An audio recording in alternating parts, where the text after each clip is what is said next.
నిజంగా చెప్పాలంటే నా జీవితంలో పెద్ద ఎనిమి ఎవరంటే మన సరే ఆయనకి తెలిసిందేతో నేను సిగరెట్ తాగుతున్నా విషయం తెలిసింది, కొట్టేశాడు. ఎవడు తాగడా ఈరోజు సిగరెట్? నువ్వు తాగవా? వాడు తాగడా? అందరు తాగుతారు కదా.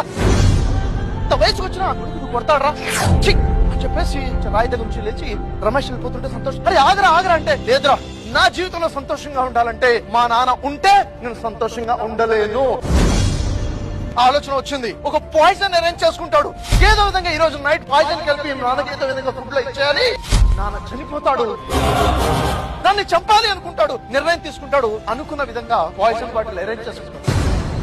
ఏ విధంగా ఇవ్వాలి ఆలోచిస్తుంటాడు. ఈవినింగ్ ఇంటికి వెళ్తాడు. ఇంటికి వెళ్లే లోపల ఇంటికి లాక్ చేస్తుంది. ఏమైంది? ఇంట్లో అమ్మ లేదు, నాన్న లేదు, ఏమైపోయింది అంటే పక్కన వాళ్ళు చెప్పారు, అరే మీ డాడీకి హార్ట్ అటాక్ వచ్చిందిరా, త్వరగా హాస్పిటల్ తీసుకెళ్లిపోయారు వాళ్ళు. సరే వెళ్తూ ఉంటాడు, నేను చంపాల్సిన అవసరం లేదు, ఆయనే చేస్తాడు అన్నమాట. పోన్లే ఇలాగైనా పోయింది అని చెప్పేసి హాస్పిటల్కి వెళ్తాడు. అక్కడ అమ్మ బయట ఉంటుంది, నాన్న ఐసీయూలో ఉంటాడు. నాన్న వాళ్ళ ఫ్రెండ్ అంకుల్, ఎప్పుడు క్లోజ్ ఫ్రెండ్స్, నాన్న అంకుల్ చాలా క్లోజ్ ఫ్రెండ్. వాళ్ళిద్దరు పక్కన కూర్చుంటాడు. వెళ్ళి అక్కడ కూర్చుంటాడు రమేష్ కూడా.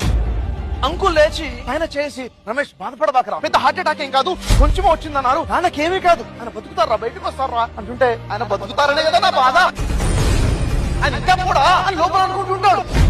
ఆ టైంలో నాన్న వాళ్ళ ఫ్రెండ్ అంకుల్ చెప్తూ చెప్తూ పక్కన, అరే రమేష్ ఎంతైనా నువ్వు అదృష్టవంతుడిరా, ఇంత మంచి నాన్న దొరకడం నీ అదృష్టం రా. నా అదృష్టమా? ఈ నాన్న నా అదృష్టమా అనుకుంటాడు లోపల. నీకు విషయం తెలుసా, ప్రతి రోజు ఆఫీస్ లో మీ డాడీ నాకు నీ గురించి చెప్తూ ఉంటాడు. అసలు నాకు నీ గురించి మాట్లాడని రోజంటూ ఉండదు. నీ బర్త్డే పార్టీకి నువ్వు డబ్బులు అడిగా ఉంటా కదా, డాడీ ఇవ్వలేదు కదా, కానీ మీ అమ్మ ద్వారా 5,000 రూపాయలు అరేంజ్ చేసింది డాడీయారా. మొన్న నిన్ను చూసి తట్టుకోలేకపోయాడురా, నువ్వు ఇంటికి ఆలస్యంగా వచ్చావు, సిగరెట్ తాగుతున్నావు అని చెప్పేసి నిన్ను కొట్టాడంట కదా, అదేరా దీని మొత్తానికి కారణం.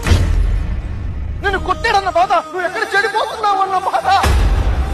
నువ్వు సిగరెట్ తాగుతున్నావు అంటే నువ్వు చెడిపోయావు, చెడు శ్వాసాలు పుట్టేసావు, నీ భవిష్యత్ ఏంటని ఆలోచించి ఆలోచించి ఆలోచించి హార్ట్ అటాక్ కూడా వచ్చేసింది రావాడికి.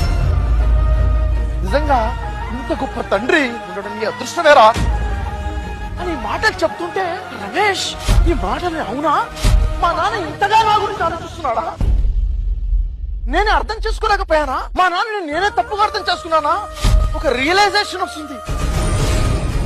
నిజమే కదా, ఇప్పుడు వింటుంటే కరెక్ట్ అనిపిస్తుంది కదా, నాన్న చూడాలనిపిస్తుంది. లోపల ఐసీలో నాన్న ఉన్నారు, లోపలికి వెళ్ళాలని ఆలోచిస్తుంటాడు. అంతలో లోపల నుంచి ఒక సిస్టర్ వచ్చేసి, సారీ అండి మీ నాన్నగారు చనిపోయారు.